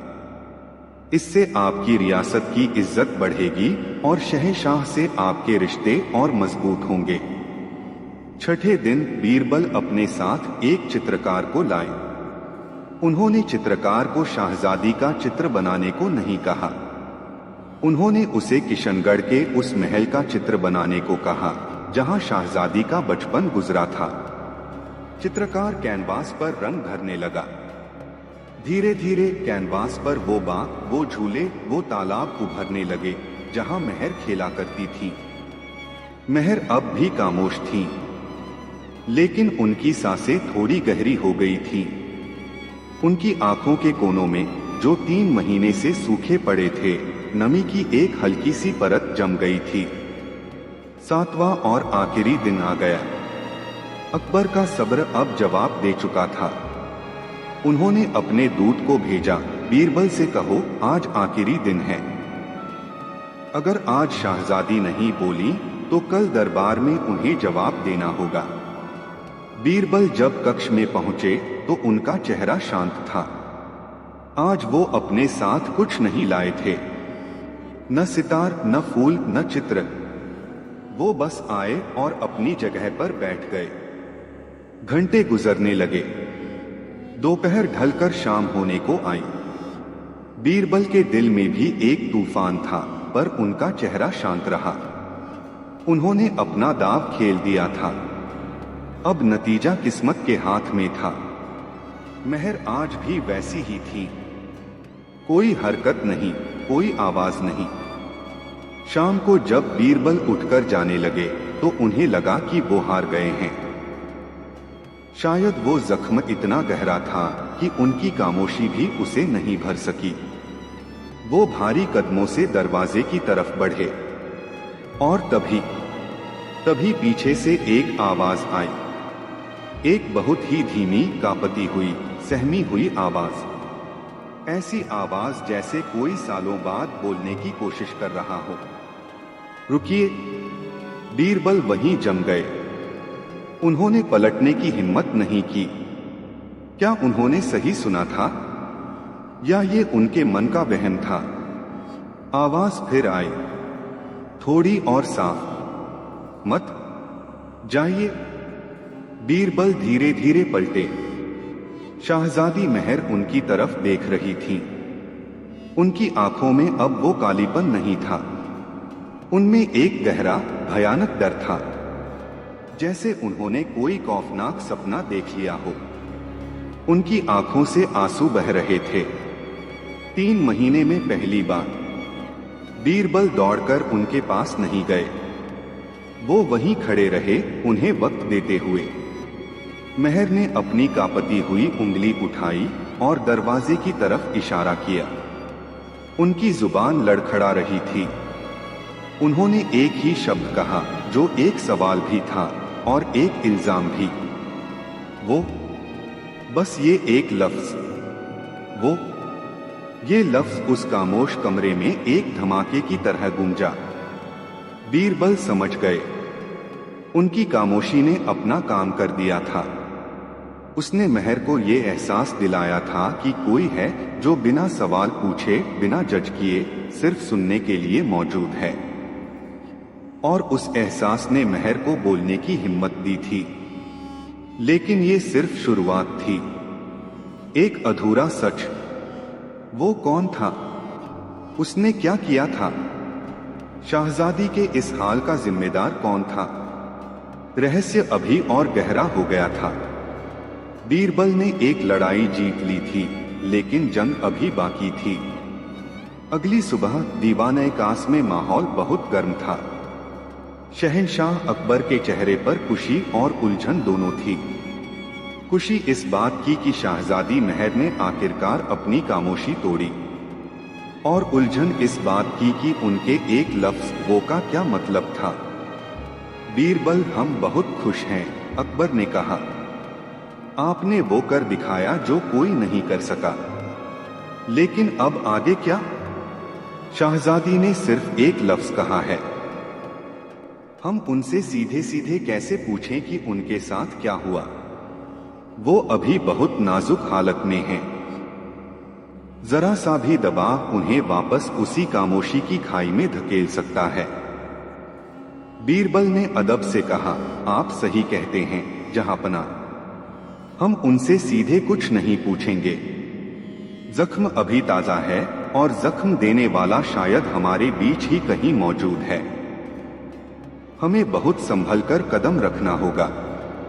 तो फिर हम सच कैसे जानेंगे? अकबर ने बेचैनी से पूछा। बीरबल की आंखों में एक गहरी चमक आई। हम सच को बुलवाएंगे नहीं जहांपना, हम सच को दिखाएंगे। मैं आज दरबार में एक कहानी सुनाना चाहता हूं। कहानी? अकबर हैरान हुए। बीरबल, ये कहानी सुनाने का वक्त है? यहां हमारी बेटी की जिंदगी का सवाल है। मेरी कहानी आपकी बेटी की जिंदगी से ही जुड़ी है शहंशाह, बीरबल ने बहुत आत्मविश्वास से कहा। बस आप हुक्म दीजिए कि आज दरबार में सभी खास दरबारी, मंत्री और सूबेदार मौजूद रहें। खास तौर पर बंगाल के सूबेदार मीर कासिम। मीर कासिम का नाम सुनकर अकबर चौंके। मीर कासिम ही था जो शहजादी महर को किशनगढ़ से बड़ी धूमधाम से लेकर आगरा आया था। वो एक बहुत ही ताकतवर और महत्वाकांक्षी सूबेदार था। अकबर कुछ समझ नहीं पाए, लेकिन उन्होंने बीरबल पर भरोसा किया और हुक्म जारी कर दिया। उन्होंने शहजादी महर को भी एक खास पर्दे के पीछे बैठने का इंतजाम करने को कहा, जहां से वो दरबार की कार्यवाही देख और सुन सकें, पर कोई उन्हें देख न पाए। कुछ ही देर में दीवाने कास भर गया। सभी दरबारी अपनी अपनी जगहों पर बैठ गए। मीर कासिम भी अपने पूरे रुतबे के साथ सबसे आगे बैठा था। उसके चेहरे पर एक अजीब सी अकड़ थी। जब सब शांत हो गए तो बीरबल अपनी जगह से उठे। शहंशाह और इस दरबार में मौजूद सभी मुअज्जिज हजरात, बीरबल की आवाज गूंजी। आज मैं आपको कोई पहेली नहीं सुनाने आया, न ही किसी मसले पर अपनी राय देने। आज मैं बस एक कहानी सुनाना चाहता हूं। एक बहुत दूर देश की कहानी। एक कहानी एक चिड़िया की, एक बुलबुल की। दरबार में बैठे लोग एक दूसरे को देखने लगे। बुलबुल की कहानी। बीरबल को आज क्या हो गया है? अगर आप भी इस कहानी के रहस्य में डूब रहे हैं और जानना चाहते हैं कि बीरबल की ये कहानी कैसे एक बड़े राज से पर्दा उठाएगी, तो हमारे इस सफर से जुड़े रहिए। और अगर ये कहानी आपके दिल को छू रही है, तो इस वीडियो को एक लाइक देकर हमें अपना प्यार भेजना न भूलें। बीरबल ने अपनी कहानी शुरू की। उनकी आवाज में एक जादू था जो हर सुनने वाले को अपनी गिरफ्त में ले रहा था। एक देश था जिसका नाम था गुलजार। जैसा नाम वैसा ही वो देश। वहां के पहाड़ फूलों से लदे रहते थे और हवा में हर वक्त संगीत खुला रहता था। उस देश के राजा बहुत नेक दिल थे। उनकी एक ही बेटी थी, शहजादी गुलना। शहजादी को संगीत से और अपनी बुलबुल से बेहद प्यार था। वो बुलबुल कोई आम बुलबुल नहीं थी। जब वो गाती थी तो लगता था जैसे जन्नत से कोई फरिश्ता जमीन पर उतर आया हो। उसकी आवाज में ऐसा दर्द, ऐसी मिठास थी कि सुनने वाले अपनी सुध-बुध खो बैठते थे। बीरबल जब ये कह रहे थे तो उन्होंने एक नजर पर्दे के पीछे डाली जहां महर बैठी थी। एक दिन उस देश में एक बहुत बड़ा सौदागर आया। बीरबल ने कहानी आगे बढ़ाई। वो सौदागर बड़ा चालाक, बड़ा लालची था। उसने जब उस बुलबुल के गाने की शोहरत सुनी तो वो उसे किसी भी कीमत पर हासिल करना चाहता था। वो राजा के पास गया और बोला, राजा सलामत, आपकी बेटी की ये बुलबुल तो एक शाहकार है। इसे तो दुनिया के सबसे बड़े शहंशाह के दरबार की शान होना चाहिए। आप ये बुलबुल मुझे दे दीजिए, मैं इसे ले जाकर महान शहंशाह को तोहफे में दूंगा। इससे आपकी रियासत की इज्जत बढ़ेगी और शहंशाह से आपके रिश्ते और मजबूत होंगे। ये सुनते ही दरबार में बैठे मीर कासिम ने बेचैनी से पहलू बदला। उसका चेहरा थोड़ा सख्त हो गया था। बीरबल बोलते रहे, राजा और शहजादी बहुत भोले थे। वो सौदागर की चिकनी चुपड़ी बातों में आ गए। उन्होंने सोचा कि ये उनकी रियासत के लिए अच्छा होगा। बहुत भारी मन से शहजादी ने अपनी प्यारी बुलबुल को सोने के एक खूबसूरत पिंजरे में रखकर सौदागर को सौंप दिया। उन्होंने सौदागर से वादा लिया कि वो उनकी बुलबुल का बहुत ख्याल रखेगा। सौदागर ने वादा किया और बुलबुल को लेकर एक लंबे सफर पर निकल पड़ा। शुरुआत में तो सब ठीक था, लेकिन सौदागर के दिल में एक कोट था। वो उस बुलबुल की आवाज का मालिक बनना चाहता था। वो चाहता था कि बुलबुल सिर्फ उसके लिए गाए। जब वो कहता तब गाए, जैसा वो चाहता वैसा गाए। एक रात जब वो एक सराय में रुके तो सौदागर ने पिंजरे को अपने पास रखा और बुलबुल से गाने को कहा। बुलबुल ने नहीं गाया। वो उदास थी, अपनी शहजादी को याद कर रही थी। सौदागर को गुस्सा आ गया। उसने पिंजरे को झिंझोड़ा, उसे डराया, धमकाया। गाओ, मैंने तुम्हें खरीदा है, तुम्हें गाना होगा। लेकिन बुलबुल फिर भी खामोश रही। कहानी सुनते सुनते पर्दे के पीछे बैठी मेहर की सांसें तेज हो गईं। उनके हाथ कसकर भिंच गए थे। बीरबल की आवाज अब और गहरी हो गई। सौदागर का लालच और गुस्सा उसकी अक्ल पर हावी हो गया। उसने एक ऐसी घिनौनी हरकत की जो कोई सोच भी नहीं सकता। उसने पिंजरा खोला, बुलबुल को बाहर निकाला और उसने उसके पंख नोच लिए। उसने उसे जख्मी कर दिया और फिर उसे वापस पिंजरे में फेंककर बोला, अब तुम कभी उड़ नहीं सकोगी, तुम हमेशा मेरी कैद में रहोगी। और याद रखना, अगर तुमने मेरे हुक्म के बिना एक बार भी गाने की कोशिश की तो मैं तुम्हारी गर्दन मरोड़ दूंगा। ये सुनते ही पर्दे के पीछे से एक दबी हुई सिसकी की आवाज आई। शहंशाह अकबर ने चौंक कर उस तरफ देखा। मीर कासिम के माथे पर पसीने की बूंदें चमक रही थीं। उसका चेहरा सफेद पड़ चुका था। बीरबल ने कहानी का अंत किया। वो जख्मी, डरी हुई बुलबुल खामोश हो गई, हमेशा के लिए। सौदागर जब उसे लेकर शहंशाह के दरबार में पहुंचा तो उसने बड़े फख्र से वो पिंजरा पेश किया। शहंशाह ने कहा, हमने सुना है ये बुलबुल बहुत सुरीला गाती है। सौदागर ने कहा, हाँ हुजूर, पर ये जरा जिद्दी है, शायद नए माहौल से घबरा रही है। शहंशाह ने बहुत कोशिश की, दरबारियों ने बहुत कोशिश की, पर बुलबुल ने नहीं गाया। उसकी आंखों में सिर्फ एक खौफ था। वो गाना भूल चुकी थी। कहानी खत्म हो गई।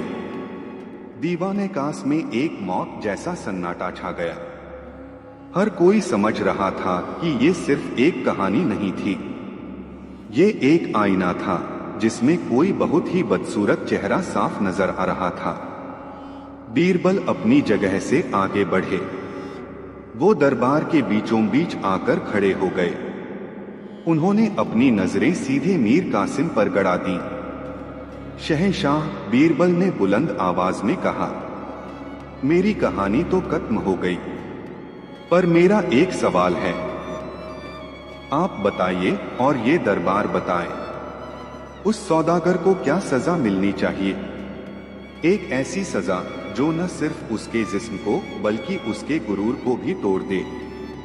एक ऐसी सजा जो दुनिया के हर सौदागर को ये याद दिलाए कि कुछ चीजें बिकाऊ नहीं होती। किसी की इज्जत, किसी की आवाज, किसी की आत्मा खरीदी या छीनी नहीं जा सकती। आप ही बताइए दोस्तों, उस सौदागर को क्या सजा मिलनी चाहिए थी? आपकी नजर में इंसाफ क्या होता? अपनी राय नीचे कमेंट्स में जरूर लिखें। मीर कासिम अब कांप रहा था। वो उठकर भागना चाहता था, पर उसके पैरों ने उसका साथ छोड़ दिया था। शहंशाह अकबर अपनी जगह से उठे। उनका चेहरा गुस्से से लाल था। उनकी आंखों में आग की लपटें थीं। वो सब समझ चुके थे, लेकिन इससे पहले कि वो कुछ कहते, पर्दे के पीछे से शहजादी महर बाहर निकली। उनका चेहरा आंसुओं से भीगा था, लेकिन उनकी आंखों में अब डर नहीं बल्कि एक चिंगारी थी। बीरबल की कहानी ने उनकी खामोशी को नहीं, उनके डर को तोड़ा था। उसने उन्हें बोलने की ताकत दी थी। वो धीरे धीरे चलती हुई दरबार के बीच में आई। उन्होंने अपनी कांपती हुई उंगली मीर कासिम की तरफ उठाई और पूरे दरबार के सामने उनकी साफ बुलंद आवाज गूंजी, ये है वो सौदागर जहांपना। बस ये 3 लफ्ज काफी थे। दीवाने कास में जैसे भूचाल आ गया। मीर कासिम नहीं, ये झूठ है, ये साजिश है, चिल्लाता हुआ शहंशाह के कदमों में गिर पड़ा। लेकिन उसकी आंखों का डर उसका सारा झूठ बयान कर रहा था। उस दिन बीरबल ने खामोशी से बोलना सिखाया था और एक कहानी से उस सच को जुबान दी थी जिसे कहने की हिम्मत किसी में नहीं थी। उन्होंने साबित कर दिया था कि सबसे बड़ी ताकत तलवार या फौज में नहीं, बल्कि हमदर्दी, समझदारी और सही वक्त पर सही कहानी सुनाने में होती है। नरेशन की समाप्ति और आउटरो। उम्मीद है ये कहानी आपके दिल की गहराइयों तक पहुंची होगी। शहजादी महर का दर्द, बीरबल का सब्र और उनकी अनोखी समझदारी, क्या आपने इसे महसूस किया? ये कहानी हमें सिखाती है कि कभी कभी सबसे बड़ा शोर खामोशी में छिपा होता है और सबसे बड़ा सच कहानियों में। ये हमें याद दिलाती है कि किसी की खामोशी को उसकी कमजोरी नहीं, बल्कि उसके दर्द की गहराई समझना चाहिए। अगर आपको ये कहानी पसंद आई हो तो इस वीडियो को लाइक करना न भूलें और अपने दोस्तों और परिवार के साथ जरूर शेयर करें जिन्हें ऐसी गहरी और भावनात्मक कहानियां सुनना पसंद है। आपके क्या विचार हैं इस कहानी के बारे में? क्या बीरबल का तरीका सही था? कमेंट्स में अपनी राय लिखकर हमें जरूर बताएं। आपके हर एक कमेंट को मैं पढ़ता हूं और उनसे मुझे बहुत प्रेरणा मिलती है। और अगर आप इस चैनल पर नए हैं तो सब्सक्राइब बटन दबाना न भूलें और बेल आइकॉन को भी ऑन कर लें ताकि भविष्य में आने वाली हर कहानी सीधे आप तक पहुंच सके। अगली कहानी तक अपना ख्याल रखिएगा और अपने आसपास की खामोशियों को सुनना सीखिएगा। अलविदा।